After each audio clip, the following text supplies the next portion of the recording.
अस्सलाम वालेकुम। आज वो ग़िज़ाएँ बताना चाहता हूँ जो आपकी ज़िंदगी के लिए, वो कहते हैं ना कि ज़हर कातिल हैं, कि वो उससे बड़ा कोई नुकसान नहीं है। देखो, कुछ अमराज दिन ब दिन बढ़ती जा रही हैं और लोग अमल नहीं करते और बेधड़क उसका इस्तेमाल करते हैं।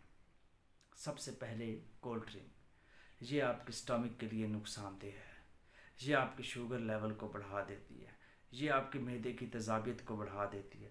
पता नहीं कितनी ही बीमारियां हैं जो इसकी वजह से लगती हैं। और ख़याल रखें, ये कंट्रोल कब करना है? जब आप 25 से 35 साल की एज पे हैं। तब आपका स्टमक बहुत मज़बूत होता है।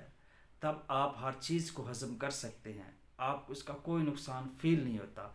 तभी आपने इसे रुकना है। जो 4 दिन ज़िंदगी अच्छी गुजारने के लिए इसको बिल्कुल तर्क कर दीजिए, आपके लिए बीमारियों का मौजब है। अगर आप अपनी इमराज, छोटी छोटी इमराज पर कंट्रोल हासिल करना चाहते हैं तो कोल्ड ड्रिंक को बाय बाय कर दें। तकल्लुफ़ में भी ना पिएं। किसी के मेहमान भी जाएं तो उनको साफ बोल दें, बल्कि उनको आगाही करें, उनको मोटिवेट करें कि इन चीज़ों से निकल जाओ। ये चीज़ें आप लोग के लिए बहुत नुकसानदेह हैं। इतनी नुकसानदेह है कि आपको अंदाज़ा भी नहीं है। शुक्रिया।